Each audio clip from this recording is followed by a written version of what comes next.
Hello, welcome back. Welcome back. Another week, another podcast episode, and another guest. But before we get to that, apologies, there is a dog barking in the distance somewhere, which we did say before. We did wait to start filming, but somebody's let their dog out.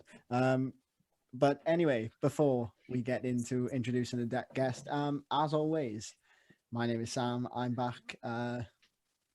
Talking about football as we always do, and with me, as always, is my ever-present podcasting partner, Mr. Alex Tamuta. How you doing? I thought you were going to introduce the dog. I'm not even going to lie. I've been called some things in my life. I thought, okay, that was me. But yeah, no, it's good to be back. It's been quite a week for Welsh football in particular. We had, Swansea lost twice. Cardiff had the 5-0. But that's not why we're here today. Get that in. Nice.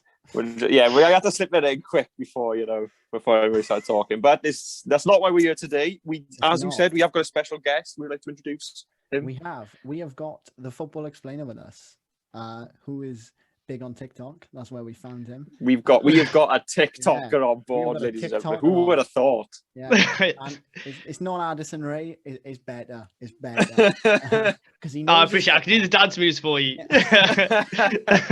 Don't really work on a podcast, though, does it? Redundant. So we've got the football explainer with us. We've been excited for this one, haven't we all? Been looking forward to it. We have. Obviously we had Jordan on last week. That was a really good chat. So we're hoping for another one this week. So shall we just kick off with some quick fire questions? First, go on. I think you're going to ask the same question as me. I'm going to ask, first of all, who do you support? That was my question. I support Chelsea, as you can see right here. Yeah, big Chelsea fan. This is the only strip. This is the only legitimate strip my dad has ever bought for me. And would you like to guess who's on the back? Wait, let me guess. Wait, let me guess. All right, so for those of you watching, okay, the Football Explainer has presented us with a shirt that he's got hanging in the background. It's a Chelsea shirt from, if I'm not mistaken, the 2006-07 season. Yeah, something around that. I don't really know. Something like, okay. And on the back, it has to be Mr. Drogba. Okay, so we got one Didier Drogba. I'm going Michael Ballack. I'm going Rogue. Oh, to be fair, that's a good one. I used to love him. And Didier Drogba's the goat. But on the back, we have John Terry. Mr. John Terry. Mr. John Terry. Well. My dad didn't really get any of the cultural references of like who John Terry is and what he's known for. So yeah, shout out my dad. Big up the dad. Your dad's got to take it and send him off. Honestly. So Chelsea supporter. So I suppose that sort of leads us quite nicely into our first real quick fire question. Who is your favourite ever footballer? What, of Chelsea or just in general? In general. Give us both. Give us both. So Didier Drogba, as like an Asian guy living in a white area, seeing a black guy do bits in like a white man sport, that was just, for me, he was just like the love of my life. And obviously when he scored that goal in Munich, oh my God, me and my dad, we broke down. Even though my dad's technically an Arsenal fan, he broke down with me. But overall, that's tough, That's tough. I love Eden Hazard. Eden Hazard is one of those players that when you watch him play, you cannot like sit down. Like if you're sitting down and watching Eden Hazard, there's something wrong with you. And that's the same for Neymar as well. Like if you can sit down watching those two, then like, yeah, there's something wrong with you. But I'd probably go like Eden Hazard is like right now, but of all time, the like legend, Didier Drogba for sure. My guy. That's correct answer. Yeah, correct answer. That's favorite. There's nothing more to be said. Drogba's the correct answer. Anything else is wrong. Maybe Literally. Ronaldinho. Sam said Ronaldinho. Yeah, like we talk about Neymar, we talk about Hazard, and I think Ronaldinho was like I suppose like to me he'd be like the inspiration to those other players. But Drogba, you've got to say Drogba, isn't it? Yeah. The big man. But yeah, like recently, what I've realized, especially being on TikTok, it's become like a very toxic. And like instead of me becoming more toxic from being in that world, it's kind of pushed me the other way with football. Whereas like now, when I watch it, I'm like, I just enjoy greatness. I just enjoy just like watching things that I literally cannot do. Like watching Neymar and Messi dribbling with a ball is just like, oh, it just like it's next level, isn't it? Yeah. It just brings me happiness now. I agree though, because like we toyed with getting a TikTok, didn't we, Al? We were like, shall we? Yeah, we still are. I think that Yeah. I still Like, am a little bit. Sam's not oh, really, but I I'm see sort of. so many people on football TikTok just getting it like pure abuse. And I'm like, nah, I'm not one for that. Like, I'd rather just stay on a podcast. We can't see my face. No one knows. No, if you put out terrible opinions, you are gonna get it on TikTok. I'm not gonna mention any names, but Please there's don't. some people on that app who put out the worst opinions out there, and I'm just like, you're asking for hate. Do not come. Quite a few of them are Liverpool fans. Like, yeah. and Man United fans, I think. With Wait, all due respect. who do you guys support? So we're Swansea fans. Swansea fans. Oh, okay. Big So I'm gonna shout out my army, and you'll like the name of this army. The army that like my fans are the most OG of fans, which if I have any, are called the Cabango Army. We noticed this in your bio. We right? did, yeah, and we were very intrigued by the Cabango Army reference. What's the origin of that? So basically, there's this guy who always comes in my live streams, and he always asks like, "Oh, watch the Welsh Derby highlights. Watch the Welsh Derby highlights." And I always like play off. I'm like, "Oh, they're just like people from Wales. Why the hell would I want to watch the Welsh Derby highlights?" Like, no offense, no offense. I love Brendan Rodgers and Scott Sinclair and all them, man. But like, I take it as a joke. And then this guy was like, "Oh yeah, they've got amazing players. They've got like." He named like loads of names. Then he said Ben Cabango, and at this point, I was like. I was not in a normal state. I'll just put it that way. I wasn't in a normal state. And when I saw Ben Cabango, I was like, there is no way there is a human on this earth with a second name called Cabango.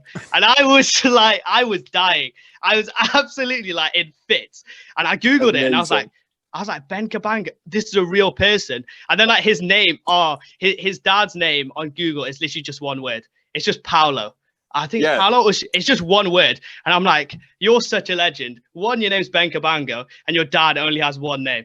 What a G. We do love Cabango, don't we? We do love Ben Cabango. We even made up a chant, which we're not going to sing now. Not yet, no. But we came up on the Liberty. That will be coming out, let me tell you.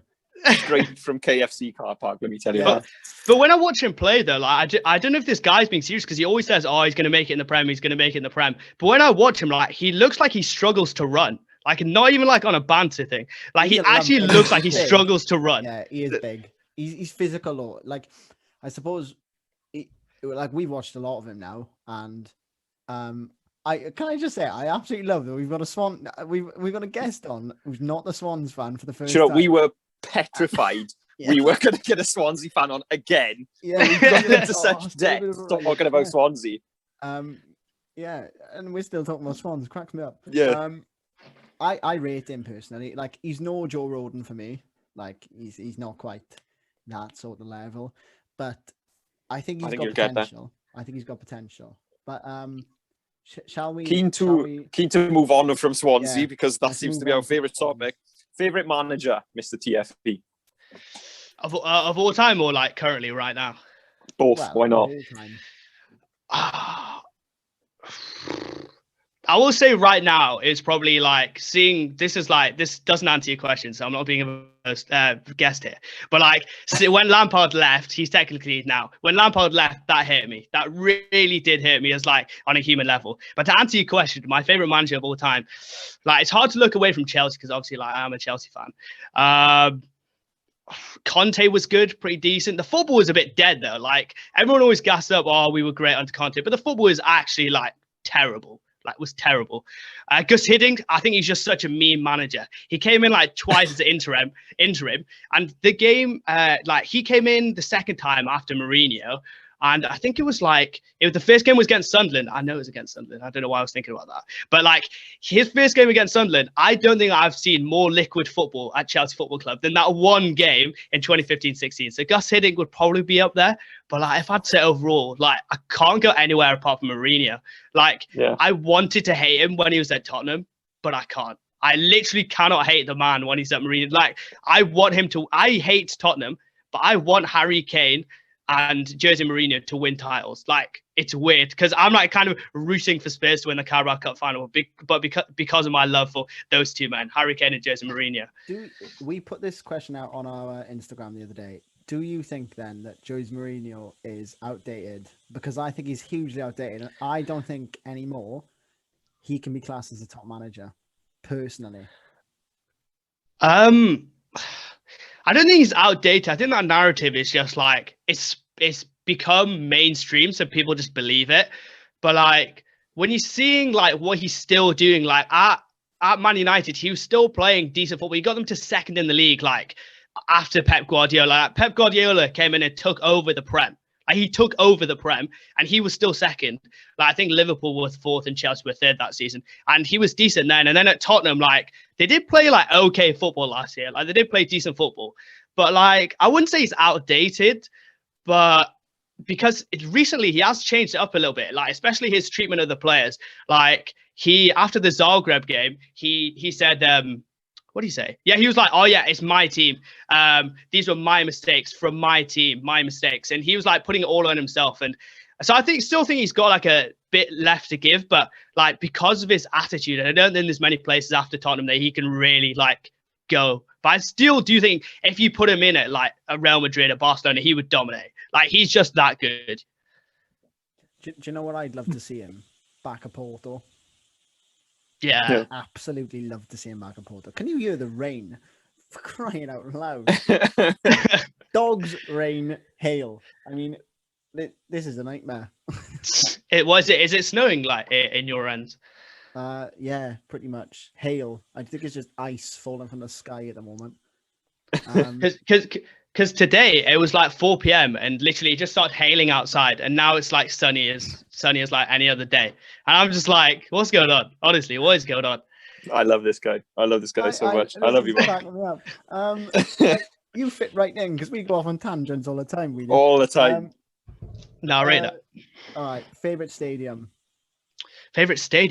St. James's Park every day of the week. Really? St. James's Park. Basically, I'm from Newcastle, so obviously, like back in the day, like my parents wanted me to go to London to go watch Chelsea games, so I just used to go to Newcastle games all the time.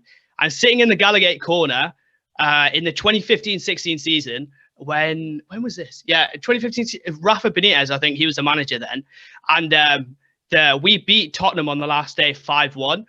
But we'd already been relegated. Mike Williamson. Yeah, Mike Williamson. I really despise you as a human being. Thank you very much for that.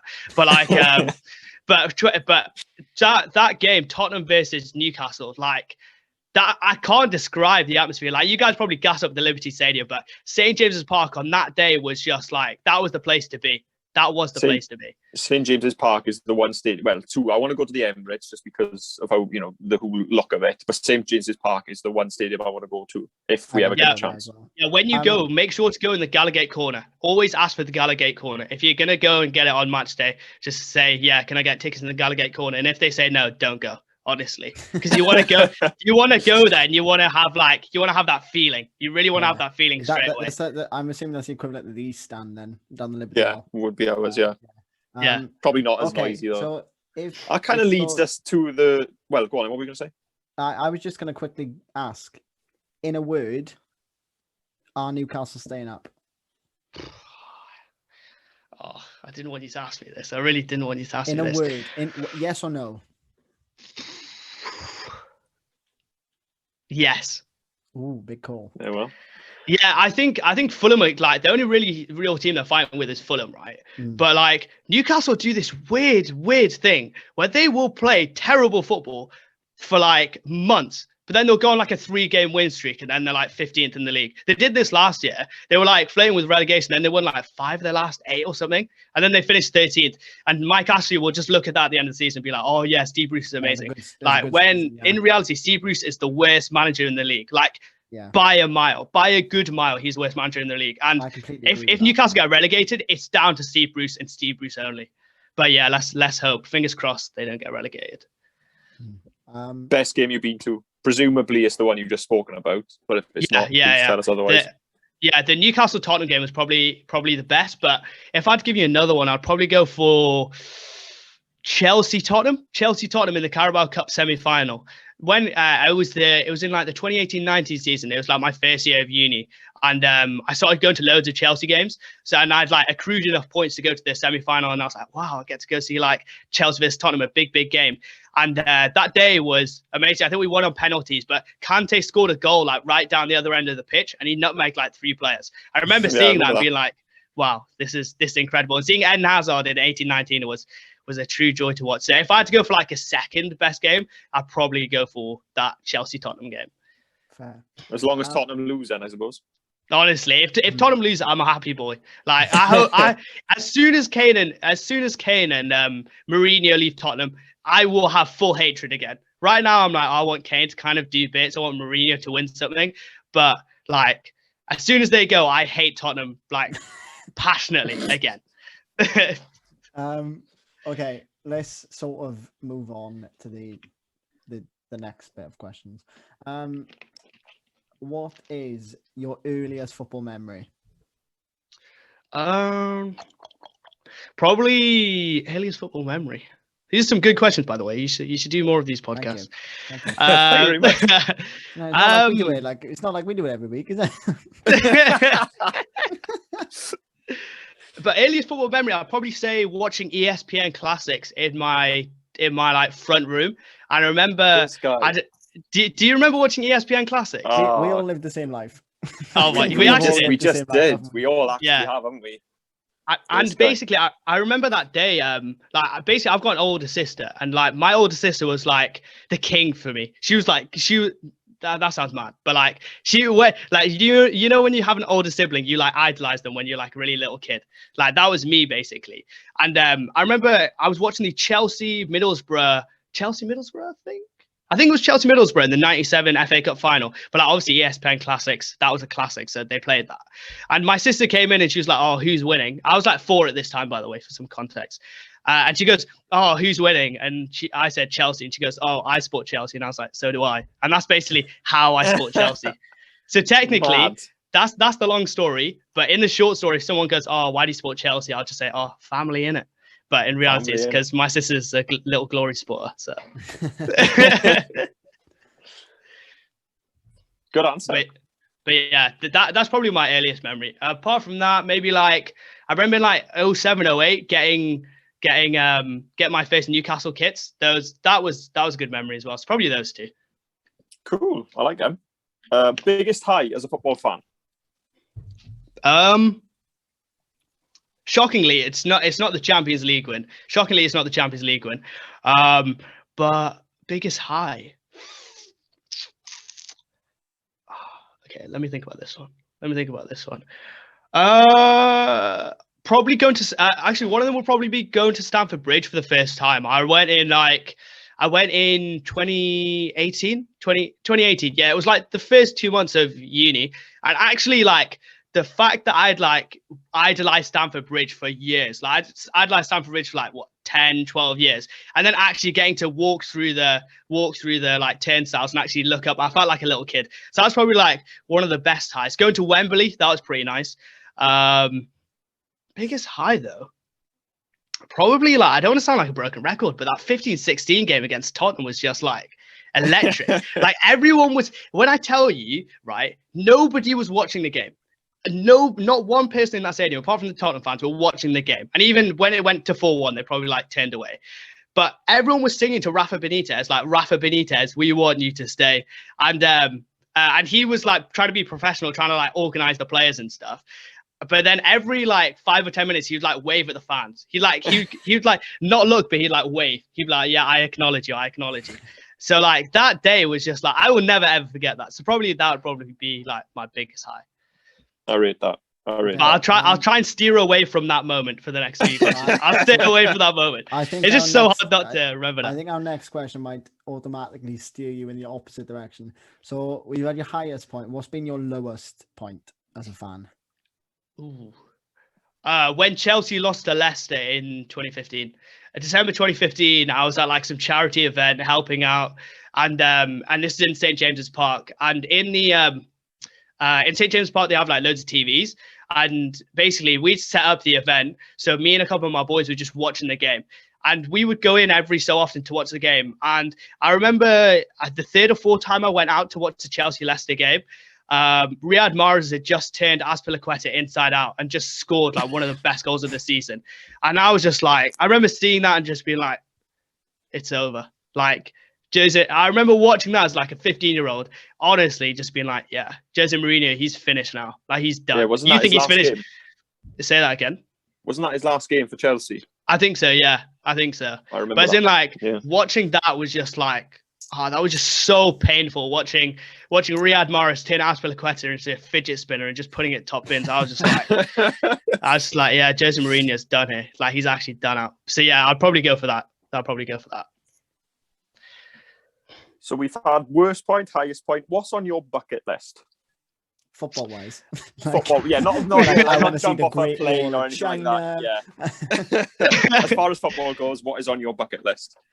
It's like pretty standard, like going to watch a game, like at one of these like big stadiums, like the Bombonera in Argentina. I don't know if you probably know what that is, right? Yeah. Where Boca Juniors play. I want to go to that. I said the Riviera Derby. I don't know what these Argentinians call it these days, but that derby between Boca and River Plate. Yeah, River Plate. Yeah. Yeah, that's the one. I want to go see that, and I want to go to the Borussia Dortmund stadium when they're actually good. Yeah. I think Borussia Dortmund are one of the most overrated teams in the world, by the way. But I'll just leave that for another day. Yeah, yeah. Honestly, without Erling Braut Haaland, they would be bums. A bit. Let's chat on that for a bit. Let's honestly, if Borussia Dortmund didn't have Erling Braut Haaland, they would be bums. Like, I rate Jude Bellingham, Guerrero, Can, and Sancho. I think they're great. Honestly, as a club, they are bums. They are actually bums. Without Haaland, they have no hype. As soon as they lose Haaland, they've lost everything.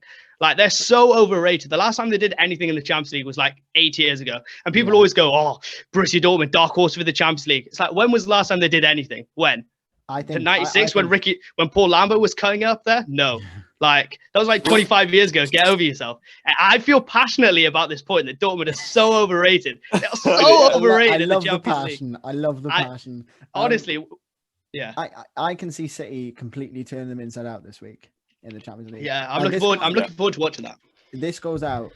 Well, we're recording this about half an hour before kickoff, and this goes out 4 days after kickoff. So I could end up with massive egg on my face here. But I think doubt it though. I highly doubt it. Over 2 legs are going to turn them inside out.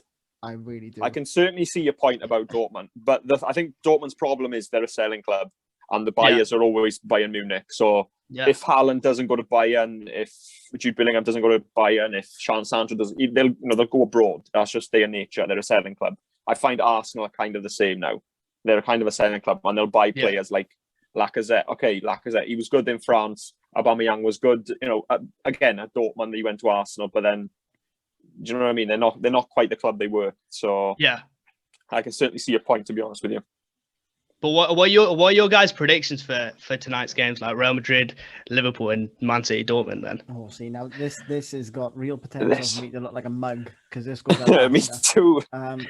I can see Liverpool doing Real Madrid. I can see them doing them tonight. I can see City, like I said, turning over Dortmund and running rings around them. I think Chelsea should beat Porto tomorrow. They should. Right answer. With all due respect, answer. I know they beat Juventus, but with all due respect, Chelsea should be beating that Porto side.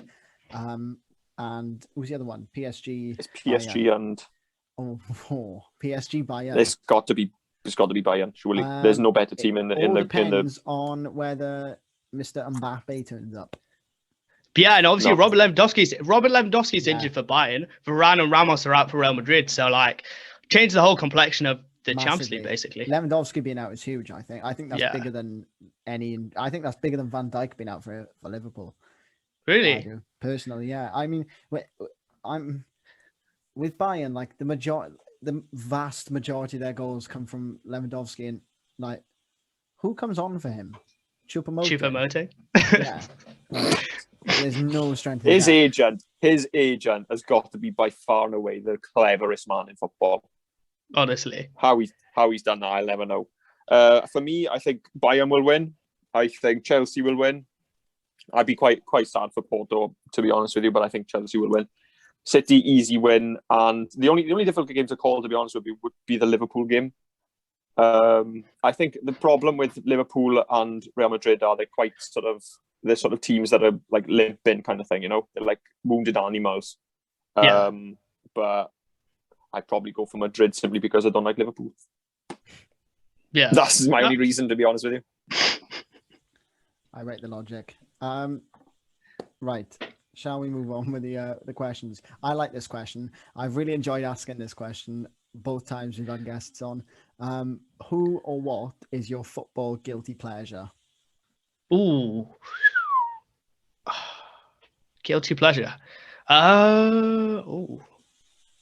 Can I have some examples of some answers? Because my mind's kind of gone blank. I'm so glad you asked that question. Right, we had our first guest gave Jose Mourinho, I believe. Did he? Or was it Balotelli? I think he Can't got remember. Leeds as well. On Leeds United. And our second guest gave, you may know, the old Chelsea physio, Eva Cañero. I believe that was her name. Yeah. So Beautiful that woman. was a guilty pleasure. Yeah, well, we had a little chat about that too. I don't know. As soon as you asked that question, right, all I thought of was like in my sad boy hours, usually people like listen to music. I watch Eden Hazard tributes. Like I watch like Goodbye Mr. Chelsea. I watch that. That's like, and I watch it a lot now. So I think that is actually a guilty pleasure, or that's just like a measure of how depressed I am. Bit of both. Yeah, but as a guilty pleasure, probably like, I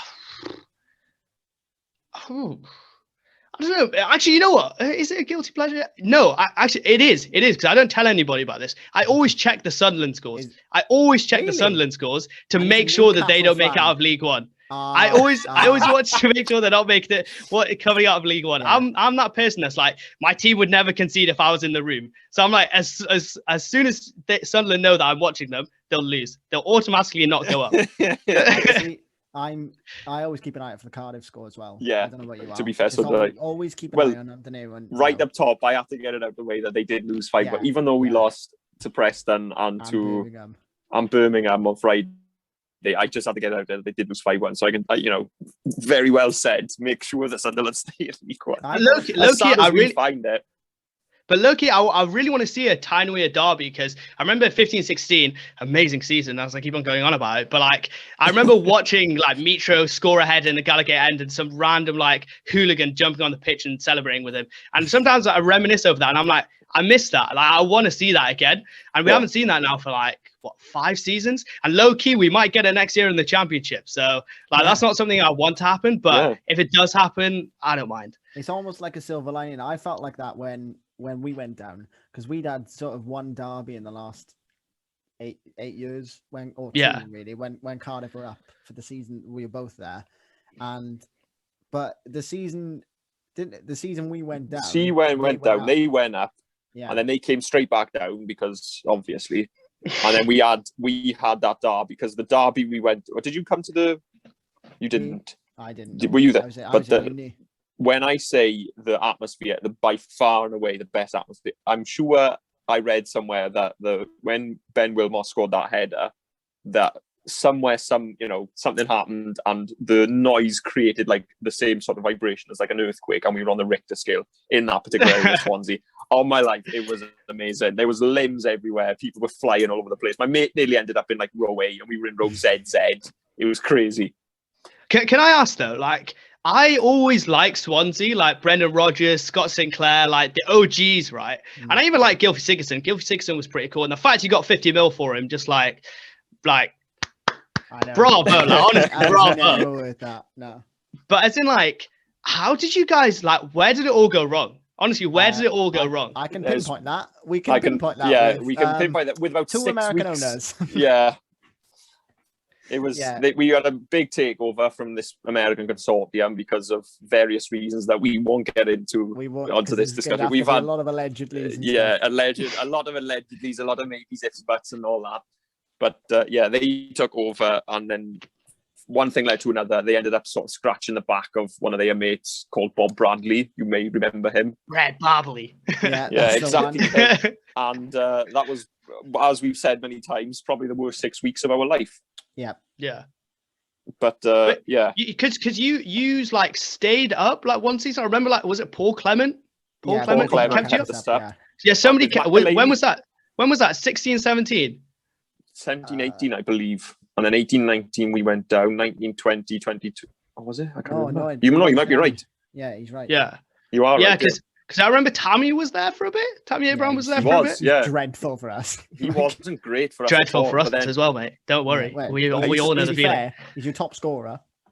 Yeah, I mean, he stinks. He actually stinks. Like, he's on fraud watch. Tammy Abraham is on fraud He's watch. on fraud watch. Like the fact that he's got a contract at Chelsea Football Club is just like it really gives me hope that one day I can make it pro because he is a genuinely terrible. Like I think Gareth Southgate like 3 or 4 years ago thought that Tammy Abraham could become what Dominic Calvert-Lewin is now, but now they like still try to persist with Tammy Abraham, and I'm like, bro, you've got Dominic Calvert-Lewin, you don't need Tammy Abraham. Nobody needs Tammy Abraham. Like, bro, go back to Bristol City, bro. Like, the fact he's still in my club just annoys the hell out of me. And people are like, oh, he's been snaked by the club. Oh, they're not playing him. Oh, Thomas Tuchel doesn't know what he's doing. I'm like, he is genuinely like, I can say this with my whole chest. He is terrible. Like, he is terrible. He's a tap-in merchant. He's actually a tap-in merchant.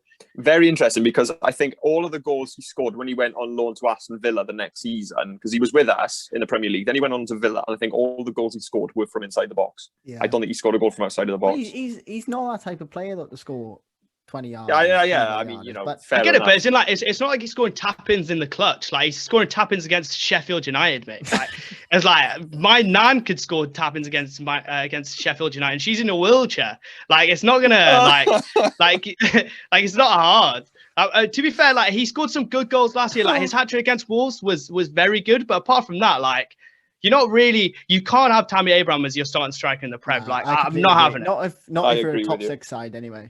Not Yeah, like if you're like something like Crystal Palace Burnley. and you're rubbish, then he'll fit right in. You're He'll fit, then he'll fit right in. Like, honestly, if you want terrible football, have him as your striker.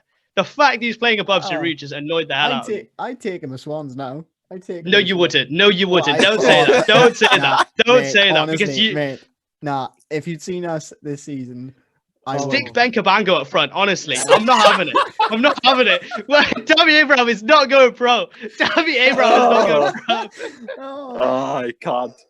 Where Alex question Hunter, were we mate, he should have just stayed in FIFA. Like, he shouldn't have actually gone into real life. on? Where were we? Favorite. Sorry about that. I just had to. I had to. must For find the people, like you. for anybody who's listening, right? If you still support Tammy Abraham at Chelsea, yeah, get out of our club. Honestly, I don't mean to sound like DT, but get out of our club. These views are the views of TFE, not Yeah, of the no. Cinema podcast, by the way. By the way, Alright. Tammy, if you're watching this, I love you. Yeah. Right, so moving on. Question number 6. Can I just point out What- that it's very unlikely that Tammy Abraham's gonna listen. Yeah, highly likely, if not unbelievably I'll tag impossible. him in the promo. Well, he's not doing anything else with his life, so like, you might as well start watching YouTube videos. What does the game mean to you? Okay, back down to earth we go. What does the game mean to me? I enjoy playing it. And recently, because of TikTok, like I said before, it's made me appreciate football and footballers and what they can do, showing like they are like the elite level of footballers. And when you're like the best players in the world, like I appreciate that for you. I appreciate that for you. I just appreciate it, basically. for everybody. But yeah, like apart from that, like it's just a vehicle for my happiness, basically. So yeah, I love it. But it's funny when you asked me to come on a podcast, like it was like a month ago or something, like I was starting to fall out of love with football because I started watching loads of basketball and getting way more interested in that. And I was thinking like football is just, it's so Thank you. repetitive. Exactly. It's so repetitive. I love basketball. I love watching the Lakers. I love watching the Bulls. And I find it's so end to end. Like you go up there and it's like, the game will finish like 112, 106 or something like that. Like there's lots of scoring, and then you'll go from that to like watching a Premier League game that'll finish like 0-0. Burnley, Crystal Yeah. Or Palace. a Burnley, Crystal Palace, or even a Swansea. Like we watch a lot of Swansea, and we lost It's 1-0 on the not weekend. enjoyable to watch. And it's not a good game to watch, So it's I can certainly see what you mean But about it's watching basketball. It's not even like watching the game. Like obviously because it's your team, you have an emotional attachment. You kind of when you sit back and look back at it, you're like, oh, I just wasted 90 minutes watching my team. Just like this weekend when we lost to West Brom, I was like, I've literally spent like 2 hours of my life watching us get beaten by Sam Allardyce. Like, you don't know how bad that feels. But like when I say basketball, it's like the Americanism of like of like how commercialized it is. Like every little move that happens in basketball is like scrutinized. Like I don't know if you watch First Take with like Stephen A and Max Kellerman, where like this year there's a team called the Brooklyn Nets and they've just gone super sane with like who they're buying and stuff. Not even buying, who they're bringing in the team. And it's just like when I see that, I'm like, when I watch football, I don't get any of that. Like it just seems like the same teams win the league all the time, the same teams win the cup, especially now when Man City just dominating all the cups. It's like when I saw Wigan win the FA Cup in 2013, that was amazing, but that's not going to happen again. But yeah, apart from that, to answer your question, appreciating greatness, that's what football means to me. Good answer. Never has somebody fitted the podcast so much. Never, ever. No, I know. Just absolute waffle, mate. Just absolutely waffle. That's what we do. No, that's literally that's all we just do, what mate. Okay, so looking back on sort of the last 12 months, so sort of football in the time of Corona, if you like. In the last 12 months, what has been your favorite football moment? So sort of what's been the one standout thing that made you sort of forget about all the crap that was going on outside of football? The Champions League when it was in Lisbon, that was really, really good. I really liked that. Like I remember I always used to say Eden Hazard better than Neymar, or I used to get caught up in the whole like player versus player comparison. But when I watched Neymar against Atalanta and even Neymar against Leipzig, he scored 0 goals, got 0 assists, and he missed some big chances. But that shows how great he was, that even watching him just like move the ball about, I was just like, this guy is just sensational. Like he is truly unbelievable. So watching that just like took me, like nothing else mattered. This sounds like so wet, but when I watch Neymar, nothing else matters, because I'm just like, this guy can do stuff with the ball that like nobody else could. Like I always say, I think Neymar had the potential to be better than Messi or Ronaldo. Like he was that good. I thought he would be. But obviously, it hasn't happened like that. I read something about Neymar that, like, at the age of 19 or something, playing for Santos, he came 8th in the Ballon d'Or. Sorry, what? Something like that. I read something like that the other day. Is that legit? I don't know. I think so. I saw it on Instagram. Something like Sam's that. usually pretty reliable, to be fair. Yeah, something like 8th or 9th. It was something about 18, 19 he was, and he came like top 10 Ballon d'Or. But didn't he just score that Puskás goal? Yeah, of the season, or they might have been that season. I think that proves your point that he had potential. But going back to the Champions League last year in Lisbon, I want that to happen every year. Not Corona. I don't want not lockdown. Like so, the last 4 of the Champions League or the quarterfinals, I think it was, wasn't it?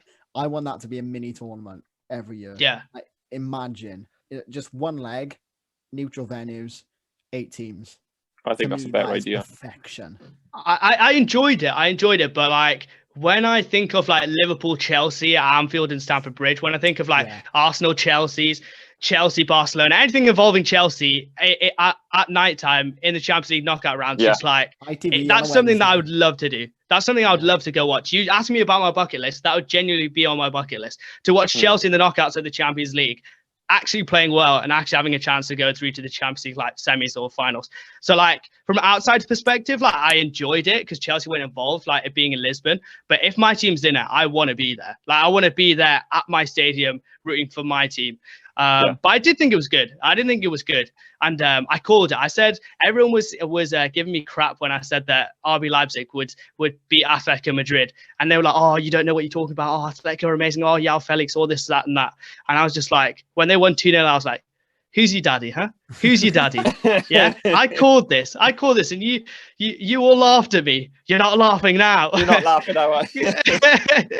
I suppose it's a bit different though, because obviously I watched all those games as a neutral. Mm-hmm. Like sort of I imagine if your team is there, it would be different. Like if Swans was somehow in the quarterfinals by some League, stroke of luck, right, we would need Jesus up front for that. And I'm not talking about the one who plays for Man City. But I think I'd want it down the Liberty, under the lights, with the fans. Like I suppose it does differ. I've never really considered it like that. Neither have I. When you said that, like I never actually thought about it. Like I said, we've got imagine the Champions League anthem down at the Liberty. Imagine the Champions League anthem down at the Liberty. Ben Cabango just like as the caps next to the ref, just like this. These are like that. Like that would be beautiful to watch. It would. I can't even bring a tear to bring my myself eye. to think about that. I can't even Honestly. begin to think about that. Like Newcastle used to be in the Champions League back in the day, like just before I was born. And like one day when the Champions League comes to St. James's Park at a full house, yeah, it's curtains for anybody who we're playing. I don't care if we're playing PSG, Man City, Real Madrid, anybody, right? At St. James's Park, Newcastle will just do the business. That is watching Chelsea in the knockout rounds. I'm sorry, I should have answered your question at the time you asked it, but the bucket list now, I've changed my answer. Bucket list now will be Chelsea in the knockouts, watching them in the knockouts of the Champions League, and watching Newcastle group stage knockouts, whatever, at St. James's Park. I just think that would just be electric. Special. That would just be electric. Yeah. Because even the Europa League in 2012 was amazing. But imagine we like had the Europa League, didn't we? A couple of years. Yeah, we later did. That was we won it, didn't we? That was a good year for us. Yeah. Beating Valencia away. We did beat Valencia. Really? We had a chat about that last week, didn't we? Yeah, we did. It's probably we couldn't 3-0. even beat Valencia away. So Yeah, fair play. Yeah. But they were good back then as well. They weren't too bad. Yeah. They weren't too bad. So, final question. It's been an It's absolute already the end. pleasure. It It's has, already, it has. yeah. Doesn't time fly when you're having fun? honestly. But the final question: what is your favourite footballing memory? Okay, right. Little story time. Final story. Go for it. Basically, I was hoping you'd start. yeah. Final story. In like back in the day, like when I was a young little whippersnapper, just cutting about Newcastle, right? My dad did not enjoy me wasting time watching football. Like he just thought it was a complete waste of time. And we'd gone on holiday to like, I don't know if you lot went on caravan holidays, but we went on a caravan holiday, full Jay Cartwright style. We'd gone on a caravan holiday to Scotland, right?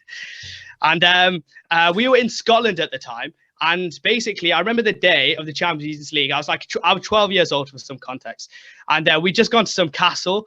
And then I was literally saying to my dad, "Oh, can we go home? Can we go home so we can watch the Champions League?" And he was like, "No, like full alpha mode, like no, we're just gonna waste time so we don't watch the Champions League." And I remember we went to like some marina like near the castle, and I was, as a 12-year-old, I was vexed. I was in the back of the car like fuming. I was like, Chelsea are in the Champions League final, and I can't do anything to watch it, right? And basically, long story short, we got home with like 45 minutes. Like it was like after 45 minutes, we got home.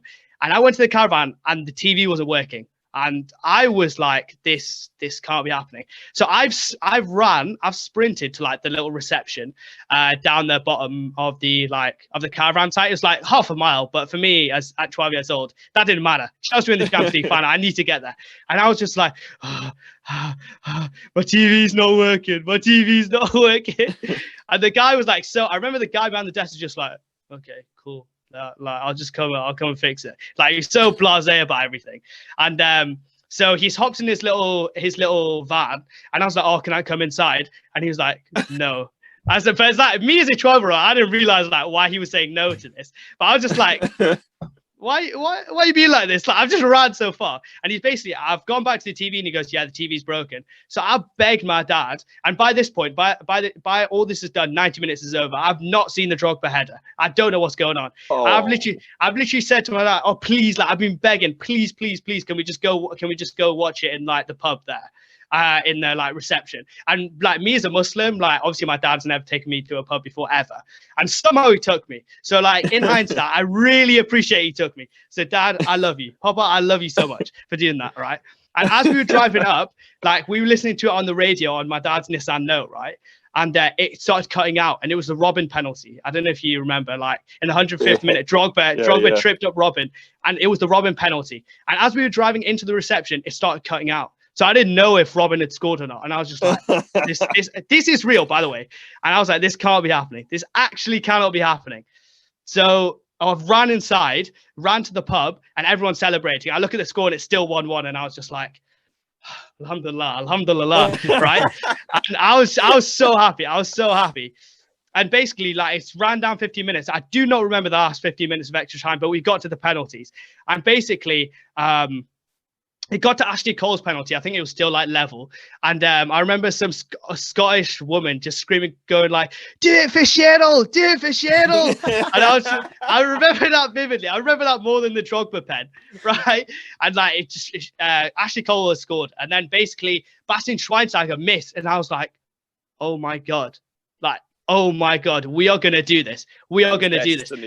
And then Martin Tyler goes, like, I can't remember the line. I should remember it. I'm a fraud for not remembering it. But like it was like Didier Drogba's like last ever moment as a Chelsea player. But obviously, like, came back 2 seasons later, so it doesn't make any sense. But like, he was like, oh, Drogba's last kick. And in my head, I was like, last kick? What? He's leaving?